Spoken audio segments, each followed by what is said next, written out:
మనిషిగా పుట్టి కుక్కలా మారాలని అనుకుంటే ఈ జపానీస్ వ్యక్తి ఏకంగా ఒక రియల్ కుక్కలాగా అయితే కనిపించడానికి లక్షలు ఖర్చు చేశాడు. అసలు ఇన్సిడెంట్ ఏంటి? ఏం జరిగింది? ఇప్పుడు ఈ వీడియోలో చూద్దాం. జపాన్‌కి చెందిన టోకో అనే వ్యక్తి చిన్నప్పటి నుంచి యానిమల్స్ అంటే చాలా ఇష్టం. ముఖ్యంగా తన కుక్కలాగా ఉండాలని చెప్పి తన డ్రీమ్ ఉండేది. ఆ డ్రీమ్‌ని నిజం చేసుకోవడానికి జపాన్‌లో జెప్పెట్ అనే స్పెషల్ ఎఫెక్ట్స్ కాస్ట్యూమ్ కంపెనీని కాంటాక్ట్ చేశాడు. వాళ్ళు టోకో కోసం అయితే ఒక ఎక్స్‌ట్రీమ్‌లీ రియలిస్టిక్ రఫ్ కూలీ డాగ్ అయితే కాస్ట్యూమ్ తయారు చేసి ఇచ్చారు గైస్. సో ఈ కాస్ట్యూమ్ కోసం అప్రాక్సిమేట్లీ 20,00,000 జపానీస్ యెన్ ఖర్చయింది. అంటే అప్పటి కరెన్సీ ప్రకారం రఫ్లీ 11-12 లక్షల వరకు ఖర్చయింది. సో ఇంపార్టెంట్ పాయింట్ ఏంటంటే సోషల్ మీడియాలో వైరల్ అవుతున్న రిపోర్ట్స్ ప్రకారం 220 కోట్లు ఖర్చు చేశాడని చెప్పి అందరూ చెప్తున్నారు. కానీ యాక్చువల్ అమౌంట్ ఏంటంటే 11-12 లక్షలు అయితే ఖర్చయింది గైస్. క్రోర్స్‌లో అయితే ఖర్చు కాలేదు.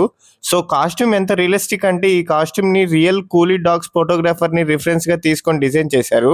For body shape, face structure అన్ని రియలిస్టిక్‌గా కనిపించడానికి స్పెషల్‌గా తయారు చేసి ఇచ్చారు. టోకో ఈ కాస్ట్యూమ్ వేసుకొని బయటికి వెళ్ళినప్పుడు రియల్ డాగ్స్ ని కూడా కలిశాడు. కొన్ని డాగ్స్ అయితే అతన్ని చూసి మాత్రం బాగా బౌ బౌ అని చెప్పి గట్టిగా అరవడం అయితే స్టార్ట్ చేశాయి. ఎందుకంటే వాటి ముందు ఒక జైంట్ కూలీలా కనిపించే క్రియేచర్ ఉంది. కానీ బిహేవియర్ మాత్రం నార్మల్ డాగ్ లాగా అయితే లేదు గైస్. ఇంకొక ఇంట్రెస్టింగ్ థింగ్ ఏంటంటే టోకో డాగ్ లాగా నవ్వటం, క్రాలింగ్ చేయటం, రోలింగ్ చేయటం ఇలాంటివి చాలా ట్రై చేశాడు. కానీ human body structure dog body స్ట్రక్చర్‌కి డిఫరెంట్ కాబట్టి రియల్ డాగ్ లాగా మూవ్ అవ్వడం అంత ఈజీ కాదని చెప్పి అతనికి కూడా తెలిసింది. అతను డాగ్ ఎలిజిబిలిటీ ట్రైనింగ్ కూడా తీసుకున్నాడు. అక్కడ కొన్ని మూవ్‌మెంట్స్ చేయడానికి స్ట్రగుల్ అయ్యాడు. మరి అతను ఇప్పుడు ఏం చేస్తున్నాడంటే టోకో స్టోరీ ఇక్కడితో ఆగిపోలేదు. తర్వాత యానిమల్ కాస్ట్యూమ్స్ ఎక్స్‌పీరియన్స్‌ని వేరే వాళ్ళకి కూడా ప్రొవైడ్ చేయడానికి టోకో జో అనే వెంచర్ స్టార్ట్ చేశారు. అంటే వేరే పీపుల్ కూడా రియలిస్టిక్ యానిమల్ కాస్ట్యూమ్ వేసుకొని కొంతసేపు యానిమల్ లాగా ఎక్స్పీరియన్స్ చేయొచ్చు. సో 220 కోట్లు ఖర్చు చేసి డాగ్ గా మారాడు అనేది ఫేక్ న్యూస్.